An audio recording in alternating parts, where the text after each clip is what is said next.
कुछ हैबिट की बात कर रहे थे, तो शायद बहुत छोटे से वर्ड है कि कभी देरी ना करे, या कभी देरी का मतलब मेरा ये था कि नेवर प्रोक्रेस्टिनेट।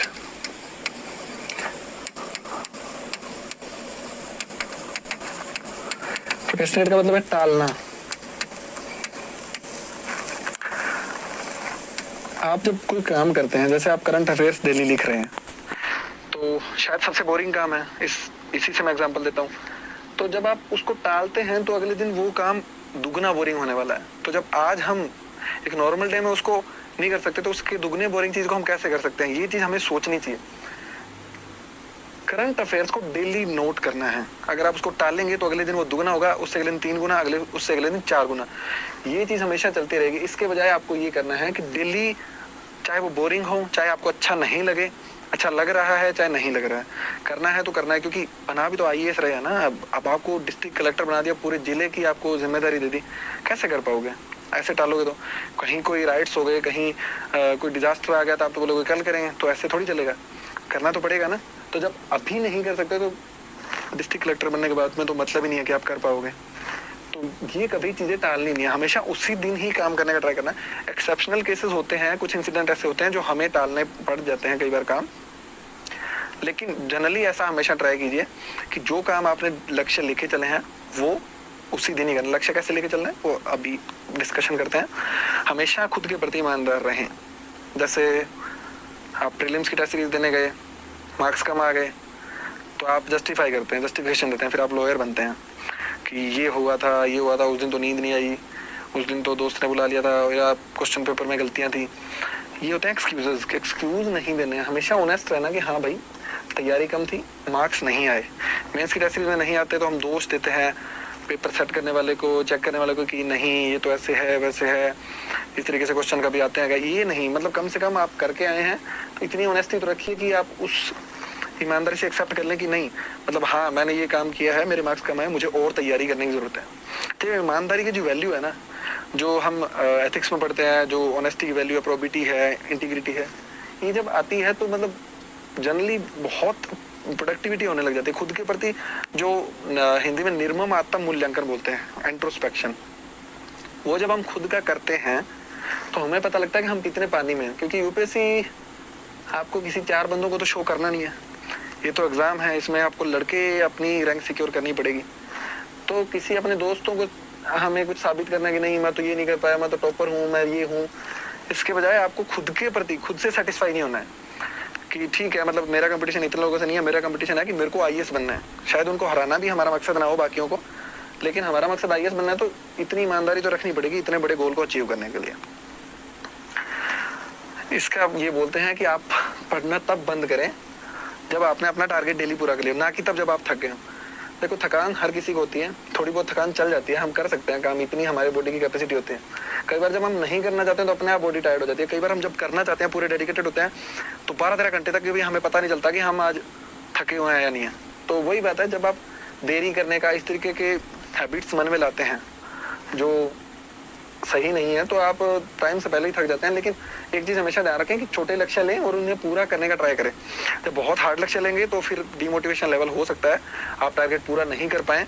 तो इसी तरीके से जो आपने लक्ष्य लिया है उसको पूरा करें। ये आदत जब मन में डाल लेंगे कि आपको टारगेट पूरा करके ही उठना है, तो आप थकेंगे भी नहीं। ये चीज हमेशा ध्यान रखें। नेक्स्ट वन है, जितना हो सके उतना लिखो। राइटिंग है ना, वो कभी कम नहीं होती यूपीएससी में। जितना आप राइटिंग करोगे उतनी कम है। बेसिकली यूपीएससी राइटिंग का एग्जाम है, आप जितना लिखोगे उतना ही अच्छा है। मेंस में अगर आपके हाईएस्ट मार्क्स हैं तो इंटरव्यू चाहे कितना ही बुरा हो जाए आपको आईएएस ही मिलेगा। मतलब सिलेक्शन ऑन तो 100% श्योर है, 99% श्योर है कि आप आईएएस ही बन जाएंगे। तो मेंस में आपका हाईएस्ट होते हैं। बहुत सारे एग्जाम्पल है जिनके मेंस में हाईएस्ट मार्क्स थे, इंटरव्यू में बहुत बुरे मार्क्स आए हैं, फिर भी आईएएस बने हो। तो जितनी राइटिंग प्रैक्टिस कर सको, जितना इनोवेशन राइटिंग में ला सको, उतना हमें लाना चाहिए। उस चीज में बिल्कुल हेजिटेशन नहीं करनी चाहिए कि राइटिंग नहीं कर रहे, ये हो जाएगा वो हो जाएगा। कुछ नहीं होगा, कोई हाथ नहीं टूटता किसी का। हमेशा लिखते रहो, लिखने से ही आईएएस बनते हैं। हम लोग प्लानिंग तो इतनी स्ट्रिक्टली करते हैं, अपना टाइम टेबल बनाएंगे तो मतलब 1 मिनट का भी टाइम नहीं देंगे किसी और चीज को। मतलब सुबह 5 बजे उठना है, 4:30 बजे उठना है, ये पढ़ लेना है, इतने टाइम इकोनॉमी, इतने टाइम पॉलिटी, फिर 2 मिनट का ब्रेक लूंगा, उसमें चाय जल्दी से पीऊंगा, ये कर लेना है, वो कर लेना है। मतलब कुछ लोग ऐसे होते हैं कि इतना हैवी टाइम टेबल बना लेंगे, उसको देख के इतने खुश हो जाएंगे कि उनको लगेगा कि मतलब अरे वाह इतना अच्छा टाइम टेबल बना लिया, अब तो मतलब 3 घंटे में 3 महीने में मेरा सिलेबस पूरा हो जाएगा, उसके बाद में क्या पढ़ूंगा। इस तरीके का टाइम टेबल भी नहीं बनाना है, थोड़ा सा प्रैक्टिकल कि हाँ मेरे को 10 से 1 घंटे डेली पढ़ना है, 8 से 12 घंटे या 8 से 10 घंटे, और इस वीक में मेरे को ये सब्जेक्ट कर लेने हैं, ठीक है। सोच लिया आपने, उसके बाद में इसको इम्प्लीमेंट करना है हार्डली। ऐसा नहीं है प्लानिंग बहुत स्ट्रिक्टली करनी है, इम्प्लीमेंटेशन में आप बिल्कुल लूज हो जाओ। प्लानिंग आप लूजली कर सकते हो, हाँ ये करना है, पर इम्प्लीमेंट करते समय इतना ऑनेस्ट होना है कि मतलब पूरा होना चाहिए, आपको ये लगना चाहिए हाँ मैंने पूरा किया। क्योंकि कोई आपका टारगेट पूरा होने की जो खुशी है ना, वो सबसे बड़ी खुशी होती है, उसके बराबर कोई खुशी नहीं है। तो इसी से जुड़ा अगला है कि कभी कठिन लक्ष्य निर्धारित ना करें। कठिन से मतलब मेरा है बहुत कठिन, कि आज दिन में तो लक्ष्य निर्धारित पूरी करके ही उठूंगा, ऐसे नहीं होता। मतलब थोड़ा छोटा टारगेट ले, आज दिन में इतना, अपनी कैपेसिटी के हिसाब से। हर किसी का IQ लेवल अलग होता है, हर किसी का चीजें पिक करने का जो कैपेसिटी है वो अलग होती है। तो इतने लक्ष्य निर्धारित करें जो आप पूरे कर सकते हैं। मतलब फिक्स टाइम, ऐसा नहीं है कि बहुत जल्दी 6 घंटे में करके आप 4 घंटे घूम रहे हैं। 10 घंटे का है तो मतलब 10 घंटे के आसपास कंप्लीट होने चाहिए, 9:30 से लेकर 10:30 के बीच में। ये इसलिए क्योंकि यूपीएससी है ना, वो आपको अप रखने का एग्जाम है। आप जब हमेशा थोड़ा खुश रहेंगे तो यूपीएससी निकलने के चांसेस बढ़ेंगे। जब बहुत हैवी या हार्ड टारगेट लेंगे तो डीमोटिवेशन होगा जब पूरे नहीं होंगे, और अगले दिन वो और ज्यादा बढ़ जाएंगे। तो थोड़ा सा अगर आप कंप्लीट कर लोगे तो डेली डेली पूरे होते रहेंगे, तो आप में एक उम्मीद जगेगी कि हाँ अब मैं कर सकता हूँ, अब मेरे टारगेट पूरे हो रहे हैं। इसीलिए ज्यादा हार्ड लक्ष्य निर्धारित नहीं करने हैं।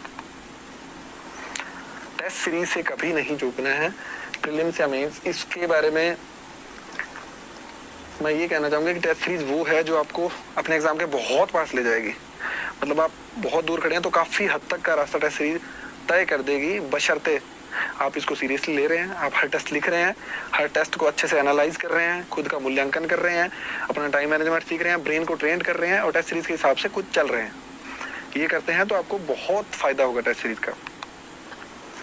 नंबर 8 है, कभी भी परंपराओं का आंख बंद करके पालन ना करें। जो ट्रेडिशन होती है, जो पिछले साल के टॉपर हैं, उसके पिछले साल के हैं, जो उन्होंने क्रैक किया है, उनकी बातों का कभी भी ब्लाइंडली फॉलो नहीं करें। मेरी बातों को भी ब्लाइंडली फॉलो ना करें, क्योंकि मेरा हो सकता है टेम्परामेंट अलग हो, आपका अलग हो, मेरी जो कैपेसिटीज हैं, कैपेबिलिटीज हैं वो अलग हो, आपकी अलग हो। जो ट्रेडिशन है उसमें कुछ ना कुछ ऐड करने का ट्राई करें। जो मैंने लिखा है उसमें आपको कुछ ना कुछ ऐड करना है, उसमें कुछ इनोवेशन करना है। खुद का इनोवेशन वो सबसे बेस्ट होता है, वो आपको यूनिक बनाता है। वो आपको, क्योंकि जो टॉपर हैं कोई उसको बहुत फॉलो करते हैं तो उसके हिसाब से सारे लिखेंगे। लेकिन जब आप अपना इनोवेशन लगाओगे उसमें, तो वो सिर्फ अकेले आप होगे जो लिखोगे, और 10 कॉपियों में जो अलग होती है वही ज्यादा दिखती है। तो इसलिए इनोवेशन करना जरूरी है, आंख बंद करके फॉलो किसी को भी नहीं करना है। अपनी रणनीति को निर्णय, ये पिछले पॉइंट से बहुत लिंक्ड है कि टॉपर्स ने कोई स्ट्रेटजी बता दी, इस तरीके से पढ़ना है, इस तरीके से करना है, इतने घंटे पढ़ लो, ये सब्जेक्ट इतनी देर दिन में ये इतने सब्जेक्ट लेके चलो। ये सब मतलब हर किसी पे अप्लाई नहीं होते हैं, ठीक है। उसके जैसे कोई है तो वो उस पर अप्लाई हो सकते हैं, लेकिन क्योंकि हर बंदा अलग है, एवरी पर्सन इज डिफरेंट, तो अपनी स्ट्रेटजी हमें खुद बनानी है। कितने घंटे पढ़ना है, कौन से सब्जेक्ट को कितना टाइम देना है। हर किसी का इंटरेस्ट भी अलग अलग होता है। जैसे किसी का पॉलिटी बहुत इंटरेस्ट है तो पॉलिटी को बहुत जल्दी कंप्लीट कर देगा, उसके बाद उसको कम टाइम देने की जरूरत पड़ेगी। अगर किसी को पॉलिटी बहुत खराब लगता है तो उसको उतना ज़्यादा टाइम देना पड़ेगा उसको कवर करने के लिए।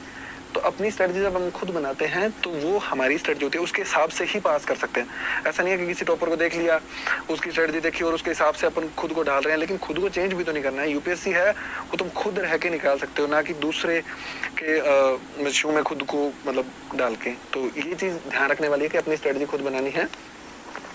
और लास्ट में है थोड़ा सा आइडियलिस्टिक है, खुद पर यकीन रखना है। लेकिन ये भी जरूरी है कि कोई आके थर्ड पर्सन आपको बोले कि नहीं यार तू तो इसमें कम हो गया, तेरे तो क्या होगा यार, इसमें तो पेपर कम आ गए। लेकिन वो एक टेस्ट सीरीज का या एक बंदे का बात आपको आपका फ्यूचर डिसाइड नहीं कर सकते। तो हमेशा खुद पे यकीन रखना कि नहीं मैंने सोचा है, मैं निकालूंगा, थोड़ा सा टाइम लग जाए उसमें कोई दिक्कत नहीं है, लेकिन इसको निकालना है तो निकालना ही है। सेल्फ जो खुद पे यकीन करने की जो बात है ना, वो सबसे इम्पोर्टेंट है। क्योंकि बहुत सारे लोग ऐसे होते हैं जो इनका काम दूसरों को डिमोटिवेट करना ही होता है। जब वो आपको डिमोटिवेट करेंगे और अगर आप हो गए डिमोटिवेट तो वो अपने काम में, अपने टारगेट में सफल हो गए। लेकिन आपका टारगेट यूपीएससी होना है, यूपीएससी करना है, उसके लिए आपको खुद पे यकीन रखना पड़ेगा और उस पर यकीन रखेंगे तो आप अपने टारगेट में सफल हो जाओगे। आपको रुकना नहीं है अपने टारगेट से। तो ये जब हैबिट्स आप अपने व्यवहार में लाओगे, अपनी दिनचर्या में लाओगे, तो डेफिनेटली आपको आईएएस के और पास में लेके जाएगी